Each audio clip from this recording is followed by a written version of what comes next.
Welcome to Heroes Rising, hosted by Sifu Raphael, a master instructor, public speaker, and the founder of Speaking Prowess. Known for his expertise in empowering individuals through the art of communication and leadership. Alongside him is co-host Jose Escobar, an acclaimed personal development speaker, 18-time published author, and founder of 2 thriving businesses, including the Connected Leaders Academy. Together, they bring you dynamic conversations with world-class entrepreneurs, industry icons, and visionaries. Heroes Rising is your go-to source for wisdom, motivation, and unstoppable growth. Join us and discover the hero within you. Hello, ladies. Happy Friday. Thank you so much for being here. Raquel, thank you so much for stepping in. And Jose is very grateful to you for being the co-host today. Thank you. Oh, you're welcome. When he reached out, I was like, oh, of course. I happen to be free. You're not free. You're very, very productive. Yes, I am. I'm a task animal.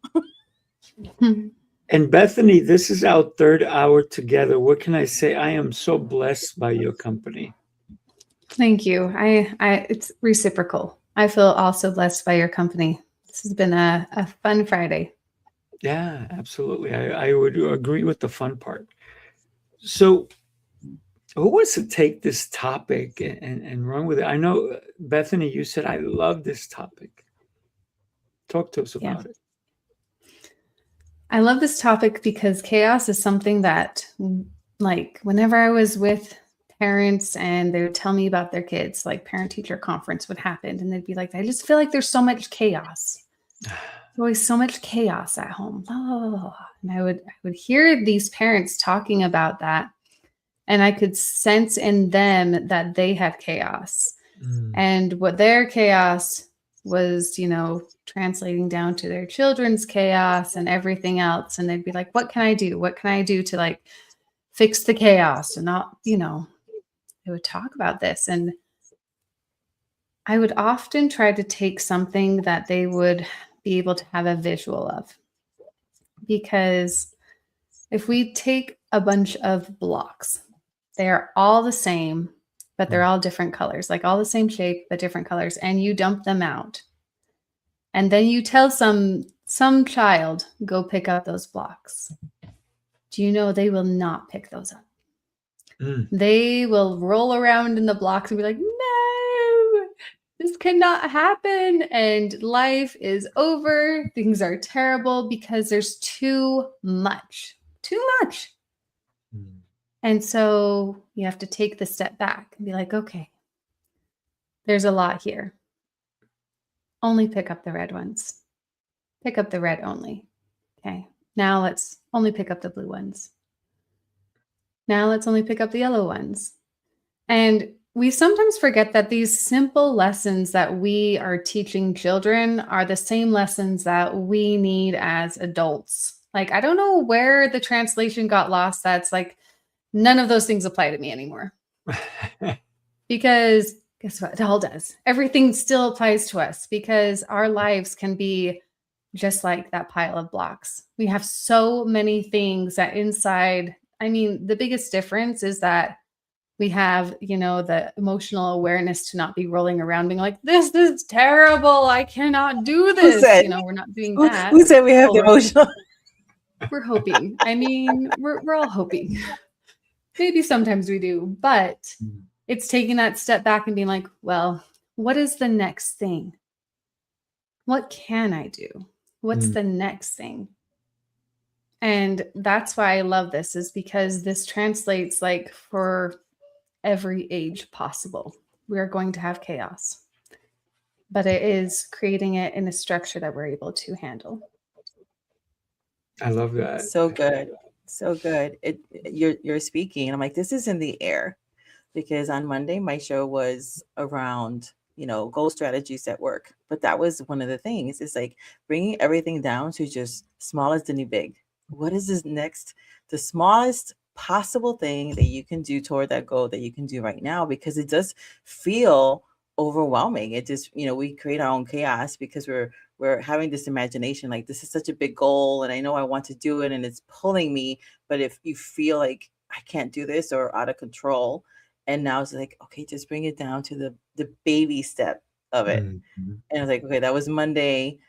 That's part of your work where you help people, and now we're talking about it in a different frame again. So this message of chaos to command is so timely for people. It's like God and all the good energy is like, listen, I know you're feeling kind of overwhelmed right now, but these are the answers that you're seeking. So thank you so much for bringing the process to light, because I'm 52.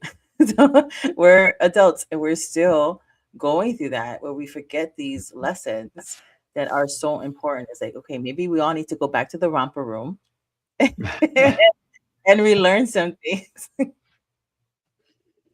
Well, it's an interesting concept because we almost just become very prideful. It's like the older we get, the more prideful we become. Mhm. And we just don't feel like we have to do things. We know better. We know how to do it, but when you strip everything down to like the facts and the stories of the matter, right? We always deal in facts and stories. Like, what is the story? We're so overwhelmed and we keep adding to that. And there's this. Oh, and don't forget that. And there's this. Oh, and I need to do this. And I Mhm. need to do this. And that's not going to be able to happen because I have to do that first. And then this and this and this. And we're just creating this like mess. And then they're like, "Ah, it's just so much. I just feel so overwhelmed. I just can't do this." Like, and then we do this. And now we're creating even more story. And it's just like this snowball effect. Well, children do that too, except for now, like, my arm is too tired. I cannot pick up. We are creating stories. We're doing the same things. It's just the way that we're doing it is we're just doing it in a very prideful model. Mm. I got to tell you, I'm listening to both of you, and I'm thinking, oh yeah, I sometimes create the chaos in order to command, and it's very interesting because I too work with kids, and we're actually having a Nerf war coming up February 16th, and we had one not too long ago. And a lot of times I'll make the kids crazy. We'll do all these battles and all these things, and we're throwing things everywhere. All of a sudden I go, boom, stop. And they freeze because I get really loud. I can be so loud. People are like, wow, I know you can be so loud. I'm like, give me a chance, I will show you. And then what winds up happening is I tell the kids, okay, now we got to pick it all up. We got to pick up the mess we made. But meanwhile, they were having a blast. And I said, the sooner we pick it up, the more we can do it again.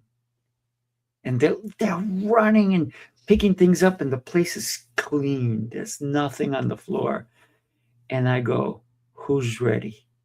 Me. They're all excited. And I go, okay, let's go do something else, and then we'll come back. So I commanded them to do something they wouldn't have wanted to do if I said it's over.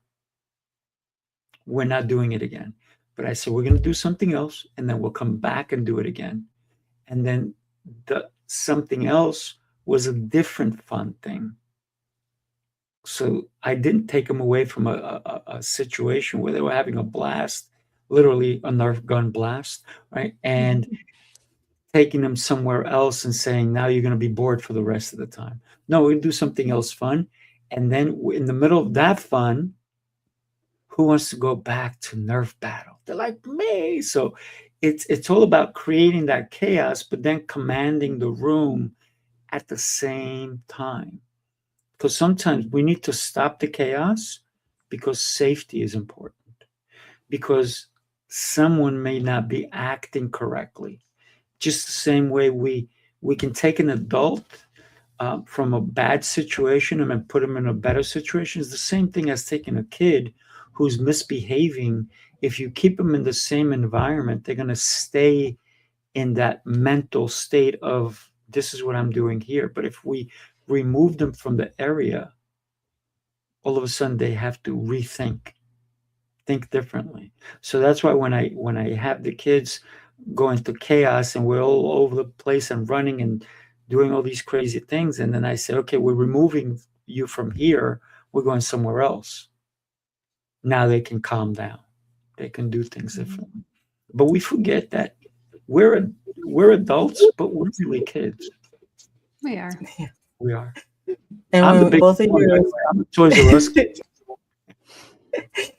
when both of you were speaking, there were some things that were coming to mind because you know how I love to nerd out on brain science. And so when Bethany was speaking, I was like, oh yeah, we don't know these things, right? It's like our brain is just offering us things. And so our brain is our internal AI. It's working for us 24/7. It's causing 95% of our actions to automatically happen. And so when we start this story, like you were talking about, right? It's like we're living out of these stories, and the story is like, I'm so overwhelmed. And your brain is like, I call mine Ronnie. 1, 2, 4, 5, 6, 8. Here are all the reasons, yes, you're overwhelmed. Oh, don't forget you have this and you have this and you have this and you have this. Your brain is just trying to help you. So nothing has gone wrong because that's how you're beautifully, wonderfully made. But it's like you were saying, right? Bethany's like, you have these internal stories and we don't know. We're not trained. We don't have that insight. Like, oh, we're actually running our life out of that internal story. And if we start with this emotional command of I am overwhelmed. So what does your brain spit out? Yes, you are. Here are all the reasons. let me make you right. And when Sifu was speaking, it was reminding me of something I always say is that the room rewires you. So if you're in a place where you feel chaotic and it's just really empowering you to stay in that state, being removed and going somewhere else where it's calmer, where it's different, it does rewire you. It physically rewires you. You have your mental real estate, you have your the quantum energy in your brain, your cells are having new information. So all those things are interplay. And I wish I would have known that when I was younger. But these are things that we don't know. We don't know how we're beautifully, wonderfully made. We don't know how we're wired to succeed. And then we end up creating these other narratives of I'm lazy or I'm procrastinating or I'm overwhelmed or I just can't do this. But it's just a story, right? And facts are, people say that the truth is relative. No, it's not. The truth is always the truth. Otherwise, it's not the truth. But facts are relative, which is why when we go to court, we need 2 or 3 witnesses, right? To say, because let's get all the facts together from different angles. But when you're looking at the facts and you're making them your truth, we're like, oh, now we can have a new truth. I can remove myself. I can say something different. I can start a new story. I can move into a different environment and just sit there and allow the calmer environment to take its hold. Those are the things that I was popping in my head as you both were speaking on the subject. I love the talk about environment because I don't know how familiar you guys are with like the Montessori philosophy, theory and philosophy, but one of the most important keys of it all is environment. Your environment will make or break everything. And there have been so many times where the key factors that, I've been trained to do is observe. So you observe first. So you observe the environment, okay? And you have the goal that you want to achieve. Is the environment conducive of you achieving that goal? There's so many times when we don't even think about that for ourselves. For example, for a while I was having like all of the kids in my house, they have to turn in their phones at night, right? They can't have their phones in their room. They have to turn in their phones at night. But sometimes I'm out late. Sometimes they're out late. Sometimes like, how am I going to set up the environment? Here's the expectation. Is the environment going to be set up so this can happen? So I needed to create an environment that they knew that this expectation could be met and everything would happen the way it's supposed to, because you also have to let them have that autonomy and choice. So I have an entire thing in my room, a shelf designated for cell phone turn-in. And created it. This is what the expectation is for me and for them. I don't have anything like if I can't just expect them to hand me the phone. What if things happen? Life happens. I need to make sure I created the environment so that this would always happen. And we need to do that in every aspect of our lives. Sometimes we have a hard time getting up and going to the gym, right? Well, are you setting up your environment so that that is going to happen? Are you setting up your environment so that you eat the good foods? Because if you buy them at the store and you bring them home, did you set up your environment for them to be successful in this? It's like our environment plays the most key point in everything. So with chaos and everything else, if we want to really, really have control, we need to ask ourselves, is our environment giving us that?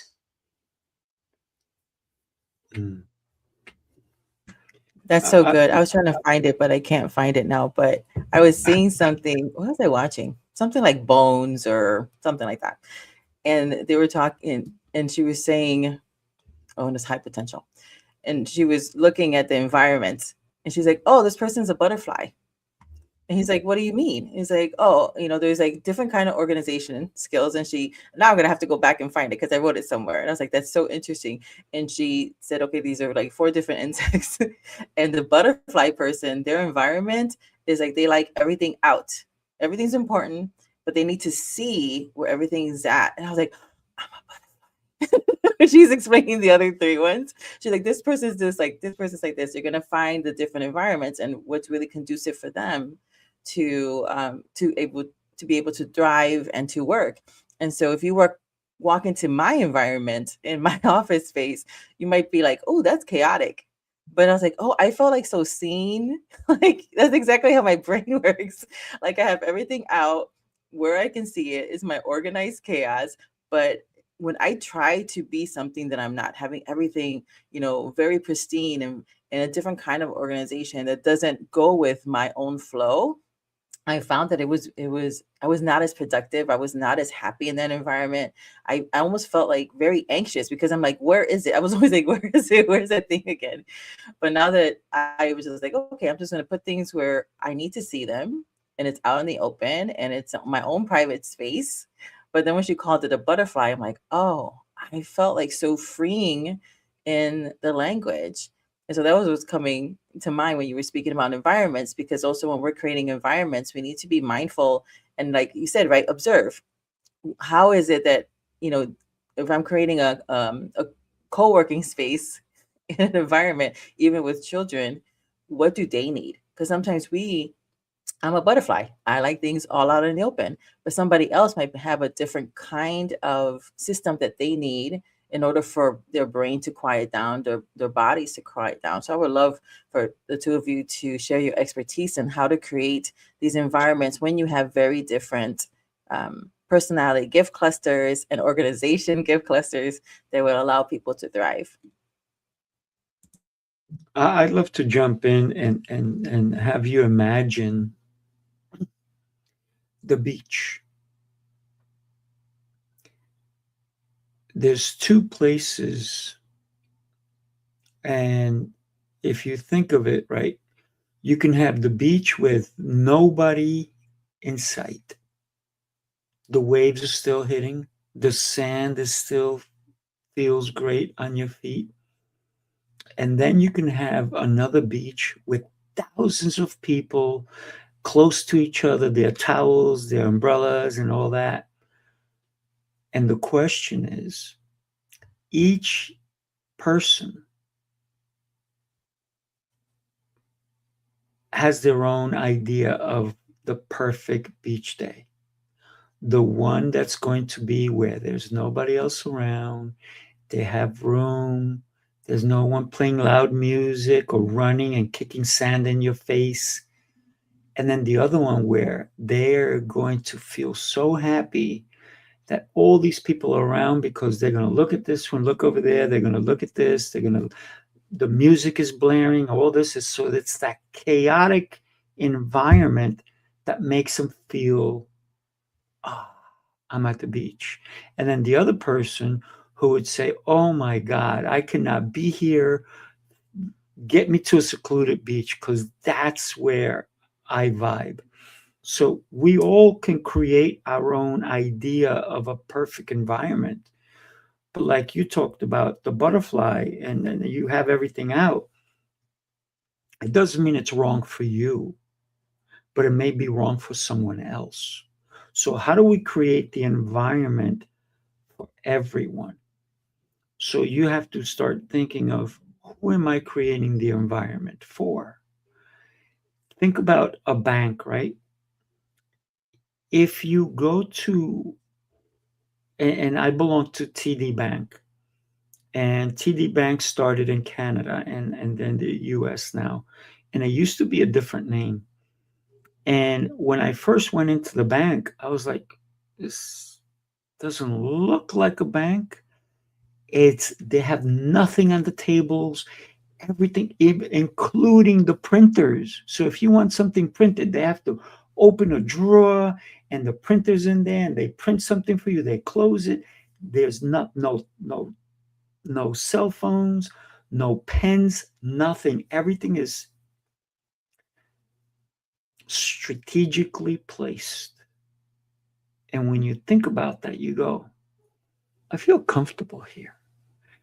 I feel like there's no clutter. There's nothing that is going to be lost. Everything has its place. And when you're thinking about your money, you want people that feel that way. And then I've gone to other banks, and I have to go into other banks because I do business in different places. And I walk into a bank, I'm like, look how they are. They don't take care. Look at that. They have something. They have food on the table over there. They have this, they have that. And so I'm comparing the two environments. And which one do I trust more? That's the question. Which one would you trust more?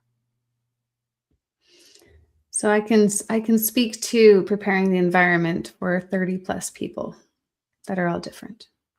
Mm-hmm. So imagine, let's take an early childhood classroom. I'm just gonna reharness in my inner teacher, and I will tell you what this looks like because I've done this for 23 years. But when you are preparing the environment, and in a Montessori classroom, all the shelves are open.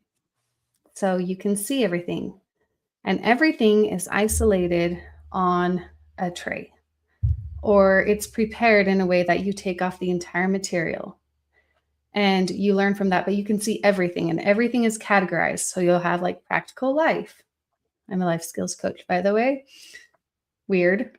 So you have like practical life, and then you have sensorial, and then you'll have language, then you'll have geography, then you'll have cultural, and then you'll have math, and you have all these areas set like the entire thing in one area. And then you'll have the children. And they come in, and the first 6 weeks is called the normalization period. Because guess what? It takes 6 weeks to get ready for a new environment, to understand that environment and to thrive in that environment. And it's bringing chaos into a structure, and a structure of reaching goals. So the goals here are going to be a lot of the time behavior modification. They're also going to be, just peace, education, grace, and courtesy. All these things are really important for everyone to know. But learning these things and setting them up, you're going to have that one kid that's going to take every single thing off the shelf and dump it all over the place. And they're going to be mixing the materials. And you're going to lose a bunch of stuff, and things are going to be broken, and it's going to be chaos. And every single time you are going to help them put it back together and put it back. Every time, no matter how much chaos happens, pick it up and put it back. Oh, dump again. All right, let's pick it up and let's put it back. And the cool thing that happens is that pretty soon you start watching and observing, and the chaos stops and everything is done, because it's the repetition of the environment that you're trying to create, and even falling off the horse, and even like creating the chaos, whatever it is, the repetition of it and continually doing it no matter what is what is going to stick.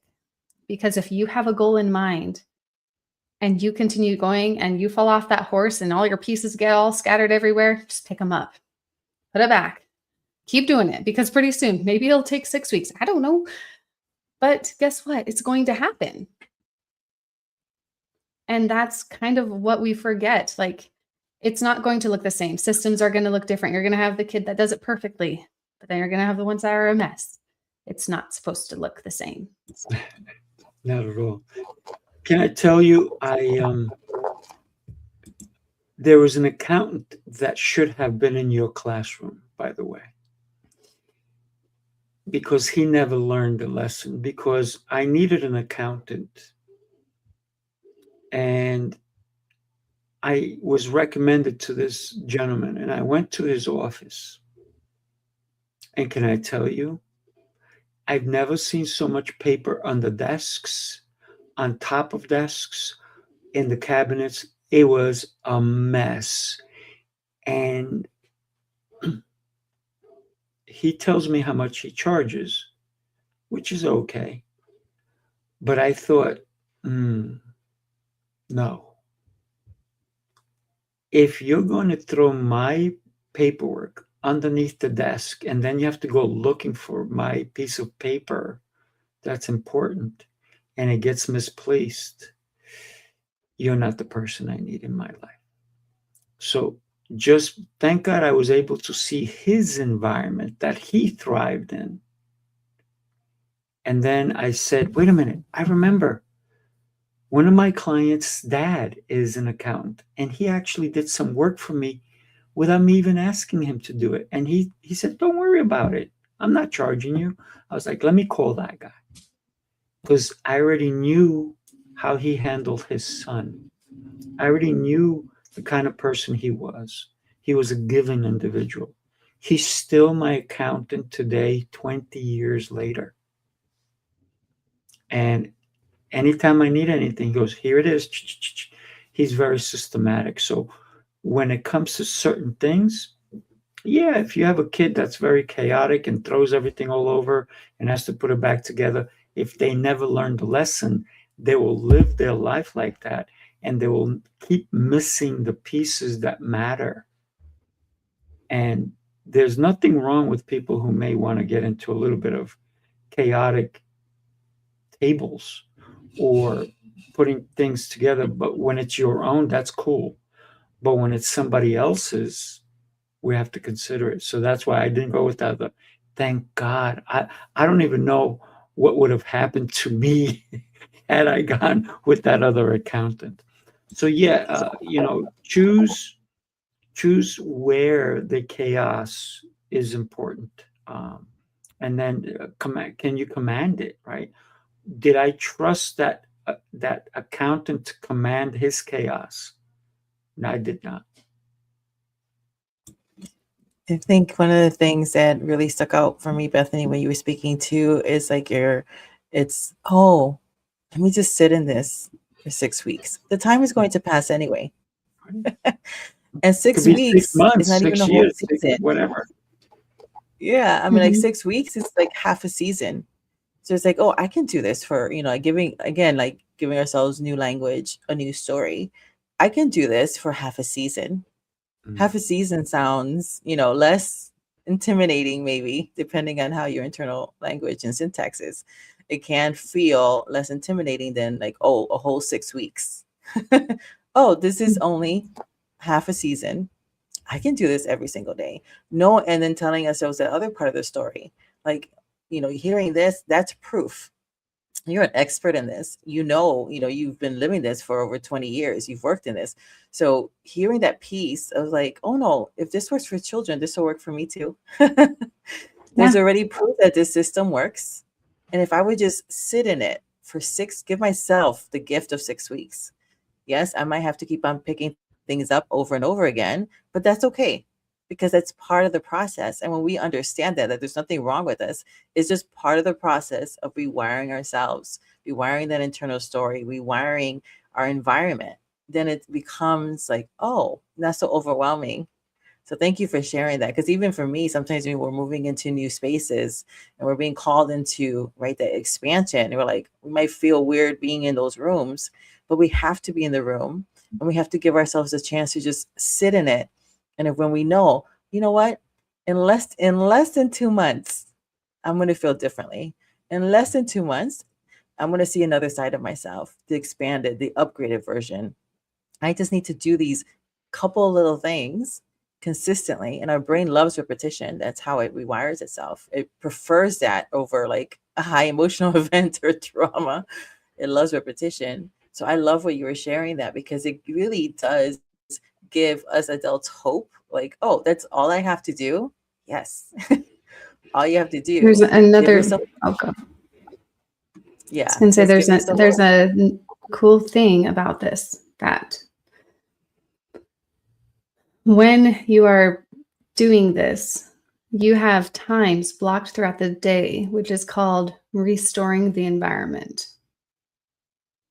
And this is the part that I think that we forget. Like, we actually don't set that time apart to restore our environment, because it's gonna, yeah, it might take 6 weeks until this is just like, can do this. I am on top of it.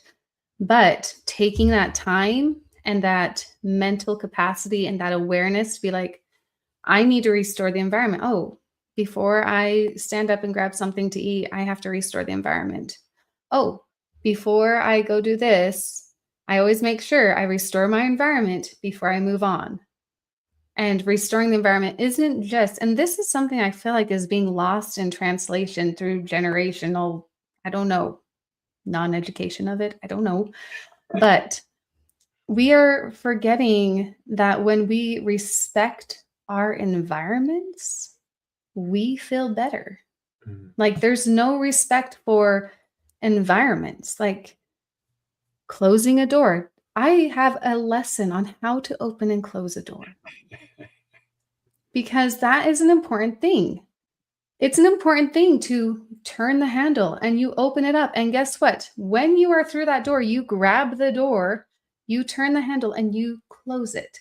And practice doing that without sound, and practice doing it slowly and intentionally. Every single thing that we do, when we do it with intent, shows respect for our environment, shows respect for us, and makes it that much more important, because that's grace and courtesy. That's peace. That resonates from within.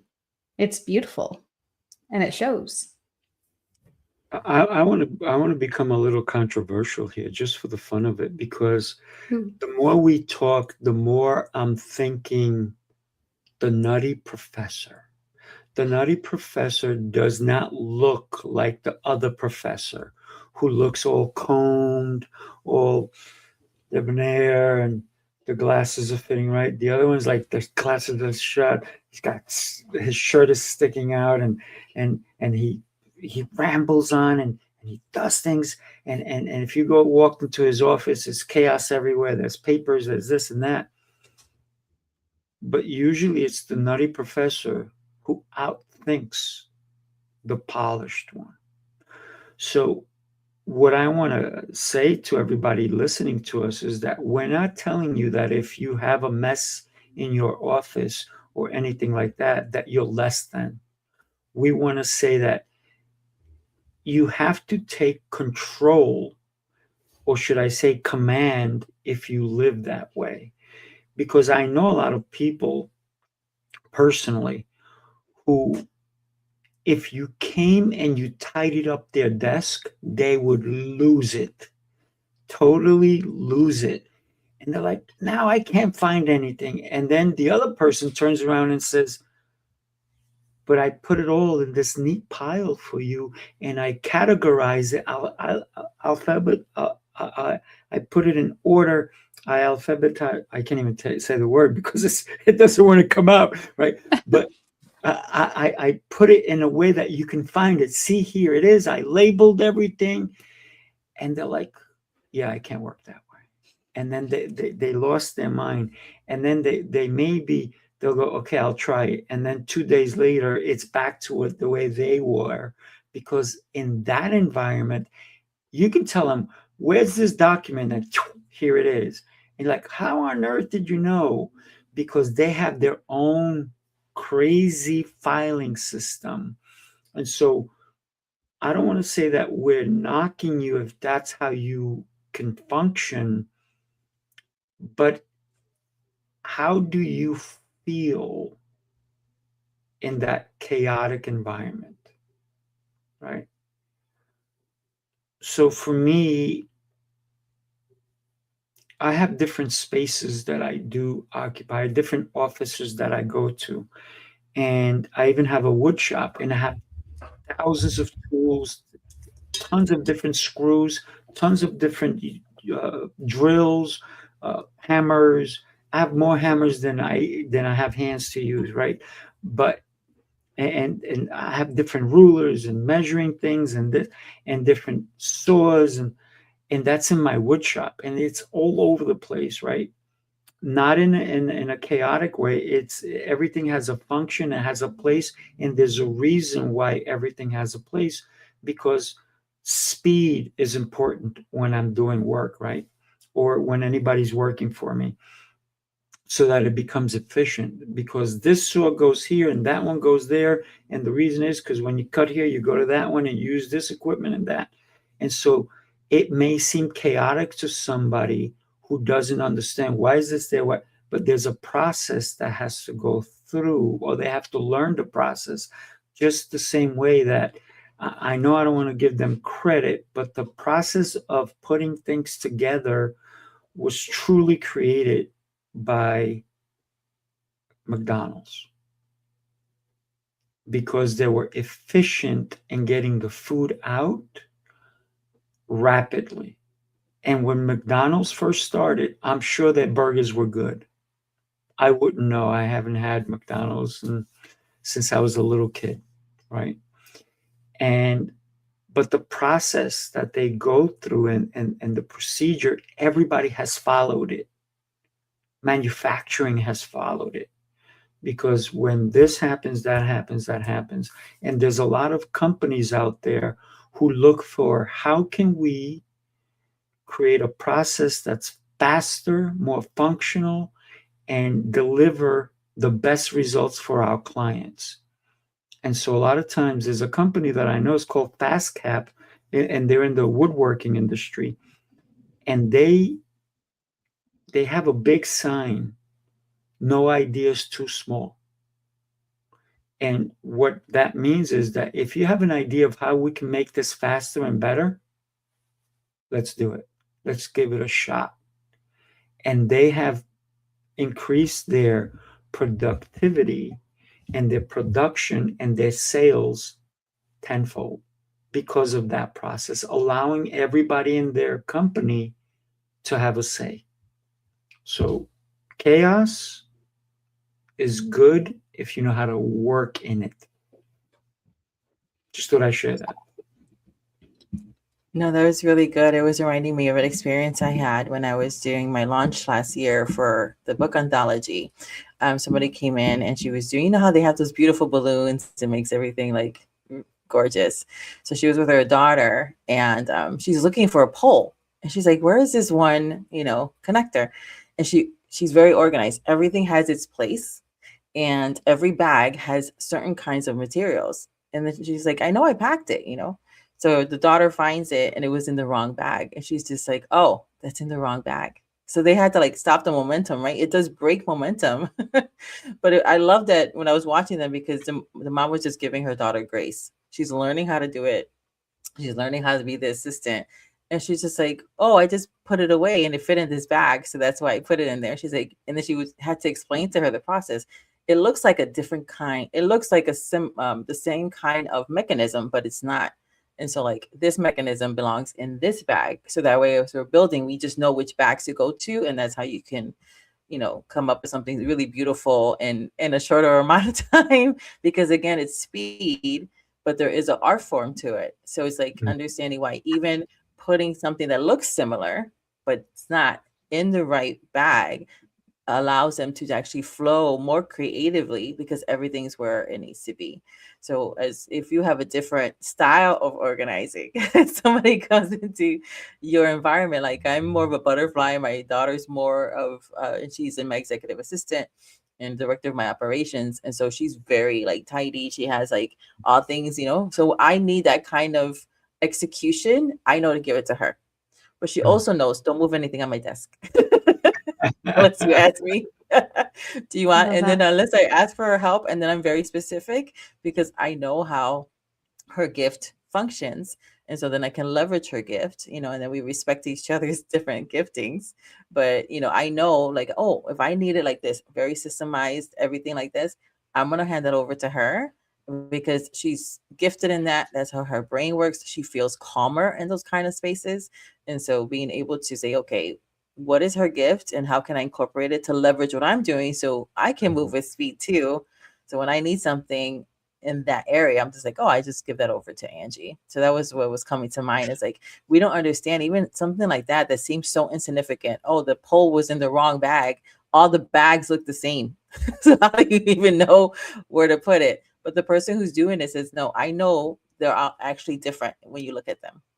So we don't really realize how important like the little tiny details are. And it goes back to what Bethany was saying earlier about observing first the environment. And it's just, you're a scientist. It's not judgment. It's just observing you can take some data in. Without a doubt. Well, I was married to, I married the nutty professor. So I understand this on a deep level. And it's actually been really kind of awesome, actually, because everybody's system works so differently. He is the most intelligent person I know. And he's so cool. But he cannot organize. He cannot create the calm, but he wants it. But he thinks it's such a high capacity that it's very hard to create it. But yeah, I want it. So I feel like that's where it's so beneficial because I can step in and be like, okay, I know that you want to put your laundry in the laundry basket every day. I know that you do. And I know that you don't want to shed your clothes right by the bed every day. I know that you know that this isn't cool with me. And it was literally like putting the laundry basket against his bed and slowly just moving it away. And all of a sudden, it was always in the laundry basket. It's wonderful. But also the way that he thinks is so different than me. I need to put all of his workout clothes in just one basket and not fold them. He works better in the morning if he just has to go like this. That's his process. That's fine. But it all looks different. And it's just organizing it and having your system be the way that you're going to be successful. And it always looks different, but that system is going to bring you peace. I really love that you shared that with us because so many people get into a relationship with another person. And it's love, everything's happy, and until it's not. And it's not because now you're seeing maybe their chaos or they're seeing your chaos and they do not accept it. So what do they want to do? They want to change you. And you have to remind them, remember you fell in love for who I was, not for who you want me to be. Remember that. So a lot of times we fight that struggle of let me change them so they fit into my world instead of let us merge our worlds so we can communicate at a higher level together. And you just putting the basket closer to his bedside, that was just you communicating with, I'm going to let you do what you do, but here's a little nudge, if you will, right? And that was because if you would have kept fighting him on it, as you know, it would not have been good for either one of you because you both would have been frustrated with one another. And you kind of trained him, but he allowed it because he realized that it made sense. But had you come from a different angle, I think it would not have made sense for him, and it would have been a fight, if you will, right? And I see a lot of people are not accepting other people for their chaos, for their way of doing things. And if you're working in a team, you do have to work together to create the outcome, right? And the process should be where everybody's is doing their due diligence so that the outcome is great. But if somebody comes along who you never expected and they change things, it could be bad or it could be better.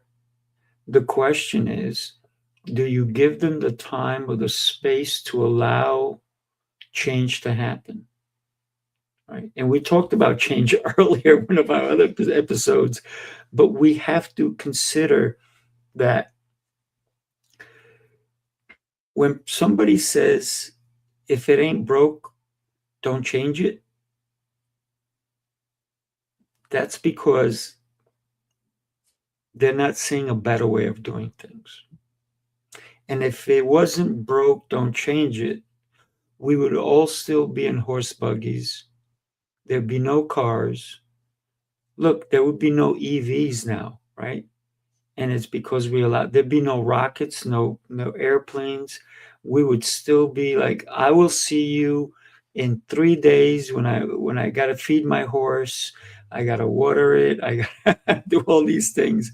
So I think that we have to look at the way we live in the world today, because it's ever changing and chaos will always appear. And it's how we handle that chaos. Because what chaos is happening today, tomorrow's chaos may be totally different based on what tomorrow brings. Yeah, so good. It was reminding me when I worked in corporate that I saw personality gift clusters like that, and I call them guardians. And so a guardian is somebody who doesn't want anything to change. They're just like, right, if it's not broke, don't fix it. Why are you bringing in a new system? Why, you know? But what you recognize with them is that most of the time, people who are guardians, right, they don't want the things to change. They're also very good at resources. They're also very good at making the most out of what you have in your hand. So even in a team environment, if you have somebody like that, I found, hi Eddie, I found that if you give them 3 weeks to hem and haw about it, just let them get it out of their system. Go ahead and complain. This is the way we're going. But if you give them at least 3 weeks to kind of get used to what's coming, the change is coming. By the time the change comes, now they're the guardian of the new thing. So again, it's like what Bethany keeps on talking about the observing, and you're observing the people, like, okay, how do they work? And if is it that they don't want to fix it, they don't want to change it because they're a guardian, and there'll be clues to that where they're really, really good at making sure that the resources are spent well, in which case then you know what assignments to give them because they're so good at that. Or is it that, there's some other reason for that? But I found that a lot of people I worked with, when they were like, I don't want to change it. Why are we doing these new things? I was like, let me just give you 3 weeks. And here are all your ideas, all your complaints about it. And then sometimes their complaints, I was like, oh, I see what you mean here, And then if I can, institute it into the change or keep it, then I would. But most of the time, they just need a space to just about it. But again, they were very, very good at the resources. And we need that too, because we need people who have those kind of giftings. So we're not wasting, going after the shiny object or wasting resources, time, energy, money on things that, really we didn't have to change at this point in the funnel, whatever it is that we're doing. Mm-hmm. Yeah. So let's go back from chaos to command.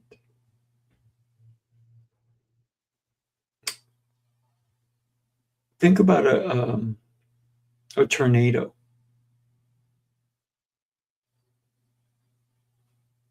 A tornado comes in, destroys everything in its path. But what's after the tornado leaves? What are two things that are very apparent after it? I've There's never actually chaos, seen a tornado. destruction everywhere. But also, what else that we see? The sun. It's a beautiful day. It's gorgeous. And what happens after that? Chaos, all the destruction, rebuilding. And what is the main thought of everyone who needs to rebuild? There may be some loss of life. There may be financial losses. But what is everybody's thought? We need to build better. So with chaos, there's a rebuilding when we actually learn to command it. A lot of people in neighborhoods that had tornadoes, now they're building the houses differently. So it made people think outside the box. How do we prevent the roofs from flying off? How do we prevent this and that and this and that happening? Now it makes us better at evaluating what happened. So does chaos teach us? Sometimes it's hurtful, but it is a teacher. Did you ever see it that way? I've seen it that way a lot. I think chaos is a complete teacher. I think chaos is a great teacher because out of chaos comes order. Mm. You must have the chaos before you have the order. I don't know if anyone has ever organized their closet before, but there is a process and it is not pretty. Mm. It usually consists of it being okay. It's not bad, but I really feel the need to, go through things.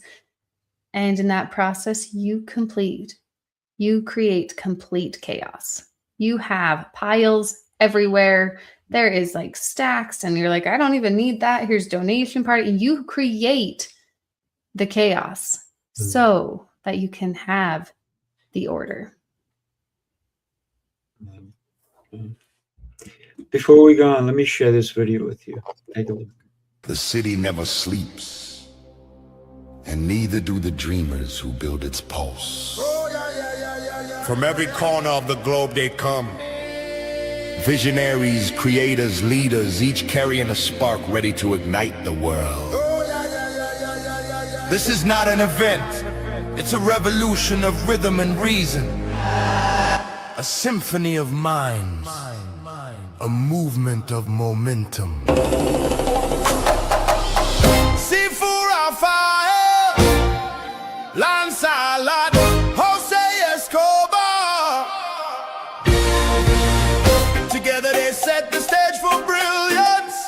This is the NYC experience. Mastermind, light up the city.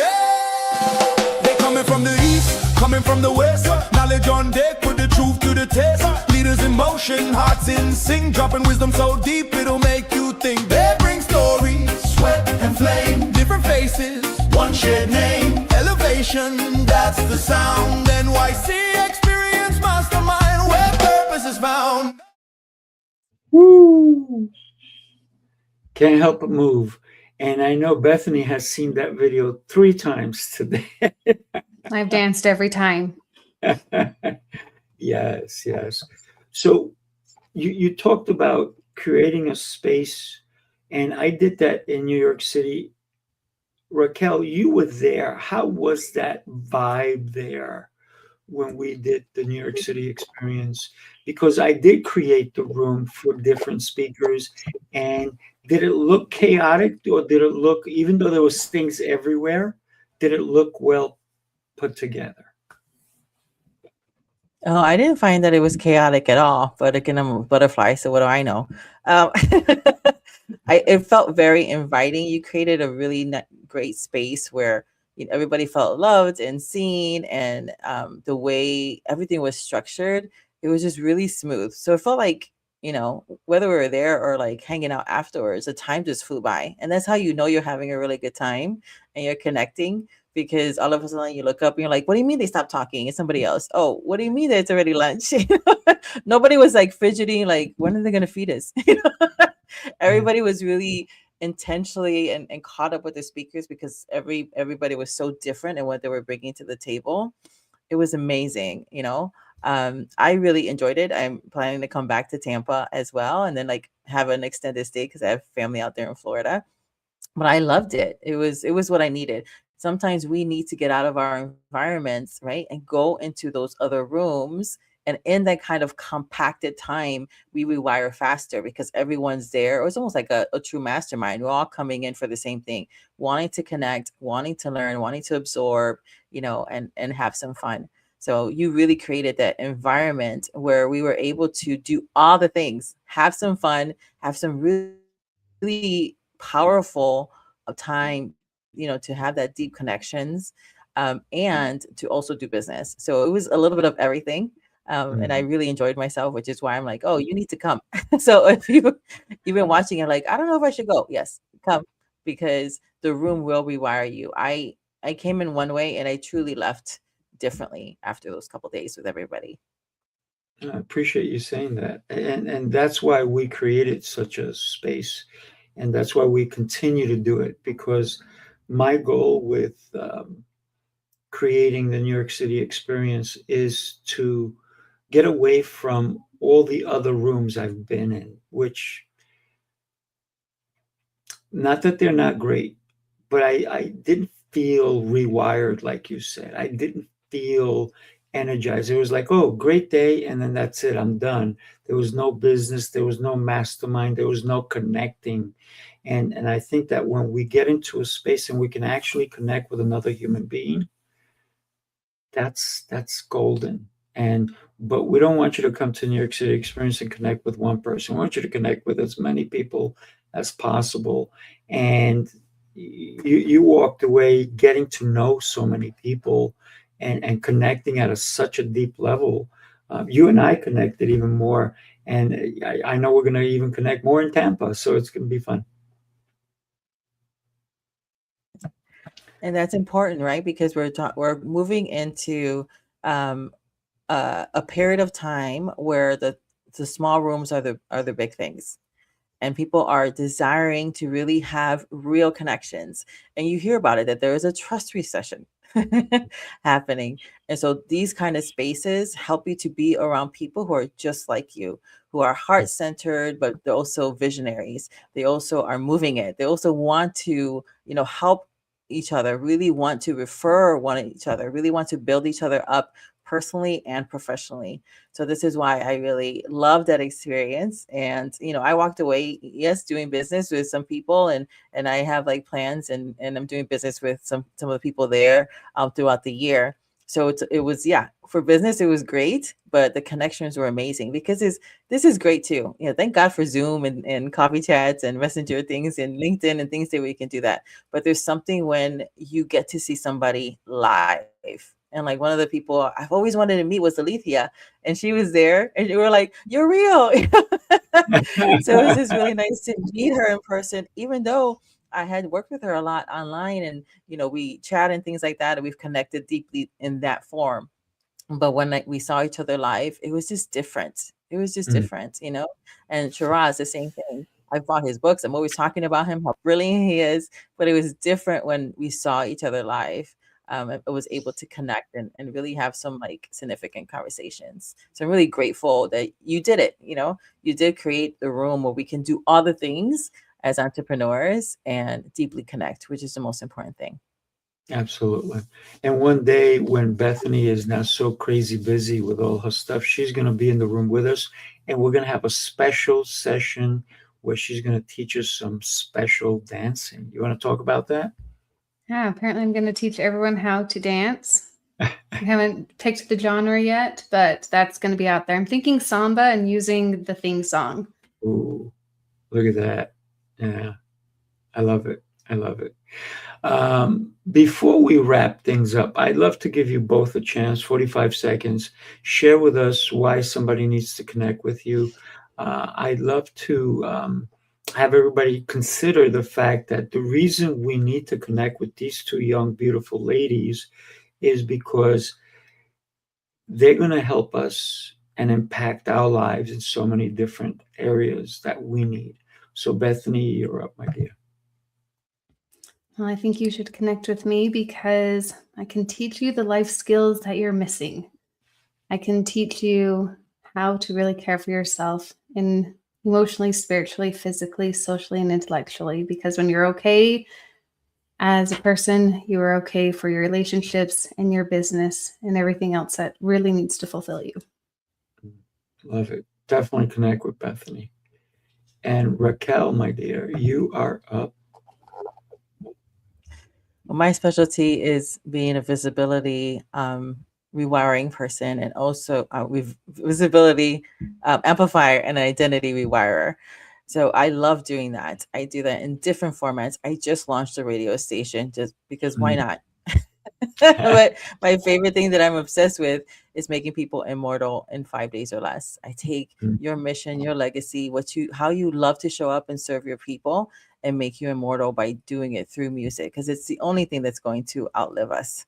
It's a great way to also shrink incredibly the know, like, and trust factor. So if you want to amplify what you're already doing, or you need some identity rewiring, I'm your girl. Yeah, absolutely. So once again, connect with Raquel. I am Sifu Raphael. What can I say? I'm easy to find, sifuraphael.com. And for me, it's how can I help, right? That's my mission in life. I help you from getting on a stage. I have 10 different podcasts. This is one of them. Bethany has been on 3 of them today. And if you need to get on stages, if you need to understand how to deliver your keynotes, I can help you with that too. I have a communication school. So connect with me. How can I be of service to you? Thank you, everybody, for being here with us. Ladies, I am blessed that you said yes to being here today. Thank you, thank you, thank you. Everybody, do yourself a favor. Share this show with somebody who needed to hear today's message. Thank you. God bless. Ladies. Thank you.